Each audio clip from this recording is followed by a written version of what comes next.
स्वागत है दोस्तों आपके अपने YouTube channel class 9 10th maths Hindi पे। आज हम कक्षा 10वीं के अध्याय 2 के उदाहरण नंबर 3 को हल करना सीखेंगे। हमारा उदाहरण नंबर 2 क्या है कि हमारा उदाहरण नंबर 2 तो कल हल कर लिए थे, आज उदाहरण नंबर 3 हल करेंगे। ठीक है दोस्तों, आज हम उदाहरण नंबर कल 2 हल कर लिए थे, आज हम 2 हल करेंगे। हमारा उदाहरण नंबर 3 क्या है कि बहुपद एक्स स्क्वायर, क्या है हमारा बहुपद एक्स स्क्वायर माइनस क्या लिखा -3, क्या लिखा -3 के शून्य ज्ञात कीजिए और शून्यकों तथा गुणांकों के बीच संबंध की सत्यता की जांच कीजिए। तब हम क्या करते हैं, हल लिखते हैं। यहाँ हल हमारा बहुपद क्या दिया है, एक्स स्क्वायर -3 ये दिया है दोस्तों, आपने यही दिया है। तो यहाँ पर आप देखिए दोस्तों, शून्यक ये हमारे को ये बहुपद दिया है। देखो दोस्तों, हल हम लिखेंगे, दिया है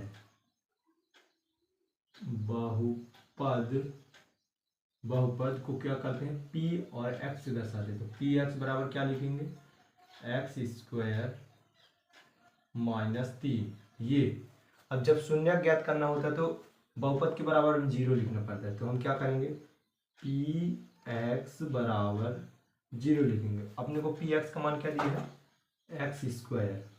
ठीक दोस्तों, -3 बराबर 0। अपने पास एक्स पी एक्स का मान बहुपद के क्या दिए है, एक्स स्क्वायर -3। अब हम इसे पक्षांतर कर देंगे, एक्स स्क्वायर बराबर हो जाएगा ये +3 हो जाएगा, क्योंकि ये -3 है, बराबर कुछ तरफ जाएगा तो चिन्ह बदल जाएगा। अब हमें एक्स का मान चाहिए, तो यहाँ एक्स स्क्वायर है, एक्स स्क्वायर वहाँ बराबर कुछ साइड जाएगा तो अंडर रूट में हो जाएगा। क्या हो जाएगा, अंडर रूट में। और जब कोई संख्या अंडर रूट में होती है तो वह प्लस माइनस दोनों में हो जाती है। ठीक दोस्तों, जब किसी भी संख्या में अंडर रूट लगता है तो वह प्लस माइनस दोनों में होती है। तो एक बार हमारा x बराबर क्या हो जाएगा, -√3 और एक बार हो जाएगा x बराबर +√3। ठीक दोस्तों, क्या हो जाएगा, +√3। एक बार इसको अल्फा मान लेंगे और एक बार इसको बीटा मान लेंगे। ठीक दोस्तों, अब हमें क्या बोला है, शून्य ज्ञात कीजिए। बहुपद के गुणनफल तथा शून्यकों के भी सत्यता की जांच करना है। क्या लिखा है, हमारा बहुपद एक्स स्क्वायर -3 के शून्य ज्ञात कीजिए। तो शून्य हमने ज्ञात कर लिया। अब क्या बोला है, शून्यकों तथा गुणांकों के बीच के संबंध की सत्यता की जांच करना है। तो हम पहले गुणांक को ज्ञात करना पड़ेगा, तब ना गुणांक और शून्य के बीच सत्यता की जांच करेंगे। तो हमारा बहुपद के गुणांक ज्ञात करते हैं। तो हमारा बहुपद क्या होता है, व्यापक बहुपद इसका होता है, बहुपद द्विघात बहुपद का व्यापक रूप क्या होता है, x square plus a x square plus b x और प्लस क्या होता है, सी। तो अपने पास एक्स स्क्वायर का गुणांक क्या दिया है, इधर एक्स स्क्वायर का गुणांक इसमें कुछ लिखा नहीं है, 1 होता है। जब कुछ नहीं लिखा होता है तो इधर 1 होता है। 1 का गुणा अगर एक्स स्क्वायर से करेंगे तो एक्स स्क्वायर ही होगा। तो हमारा ए बराबर क्या हो जाएगा, 1। ठीक दोस्तों, एक्स स्क्वायर बराबर, फिर b की जगह x है और b की जगह x का गुणांक है ही नहीं, इसमें x का गुणांक है किसी, इधर x का गुणांक नहीं है। तो b बराबर क्या हो जाएगा अपना 0, x का पद ही नहीं है इसमें, तो b बराबर क्या हो जाएगा 0। और c एक अचर पद है जो इसमें है, ये c अचर पद यानी 1 2 3 4 5 6 संख्या वाला।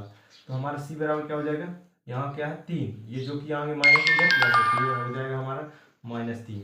ठीक दोस्तों, अब शून्यकों की जांच करना है। क्या करना है दोस्तों, जांच करने के लिए क्या करना पड़ता है, जांच के लिए क्या होता है, शून्यकों का योगफल। शून्यकों का योगफल क्या होता है, शून्यकों का योगफल का सूत्र क्या होता है, अल्फा प्लस बीटा बराबर क्या होता है, -b/a। ये होता है ना दोस्तों। तब हम लिखेंगे, क्या लिखेंगे, बराबर अल्फा का मान क्या है अपने पास, -√3 और क्या है, जोड़ का निशान लगा है, क्या लगा है, जोड़, क्या करना है, प्लस अपने को, प्लस, और बीटा का मान क्या है, +3 है, तो हम तो 3 बस लिख लेंगे ये, बराबर। ठीक दोस्तों, अपने पास बी का मान क्या दिया है, 0, और ये -0 भी करेंगे, और ये का मान क्या है अपने पास 1, ये -3 से +3 कट जाएगा, और 0 में 1 का भाग देंगे तो 0 ही आएगा, तो क्या होगा, 0 बराबर 0।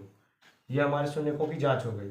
अगर दोनों तरफ बराबर संख्या आती है तो यह सत्य है, द्विघात बहुपद के शून्य सही निकालते हैं। ठीक है दोस्तों, अब शून्यकों के गुणनफल कहते हैं, शून्यकों का गुणनफल, गुणनफल का सूत्र क्या आता है, गुणनफल, शून्यकों का गुणनफल का सूत्र क्या होता है, अल्फा इंटू बीटा बराबर c/a, ये होता है। ठीक दोस्तों, तो अल्फा का मान कितना दिया है अपने पास, -√3, और बीटा का मान क्या दिया अपने पास, √3। ठीक दोस्तों, और सी का मान अपने पास क्या दिया है, -3, और ए का मान क्या है अपने पास, 1, सी का मान -3, ये लिख दिए। ये सूत्र होता है दोस्तों, याद करना पड़ेगा आपको, ये सूत्र, शून्यकों का गुणनफल और योगफल का सूत्र। ठीक है दोस्तों, अब गुणा करेंगे तो अंडर का अंडर से गुणा होगा तो अंडर कट जाएगा। ठीक दोस्तों, लेकिन फिर आप लिख सकते हैं माइनस, ये प्लस में है और ये माइनस में, तो माइनस ही रहेगा, अंडर के अंदर गुणा होगा तो 3 त्रिकाई 9 हो जाएगा। ठीक दोस्तों, बराबर, और एक -3 में 1 का भाग देंगे तो क्या होगा, -3। ठीक दोस्तों, ये अंडर से बाहर आ जाएगा 9, तो क्या हो जाए, 9 किसका वर्ग होता है, 3 का, तो ये क्या आ जाएगा, -3 बराबर -3, ये। ठीक दोस्तों, यही अपना आंसर है।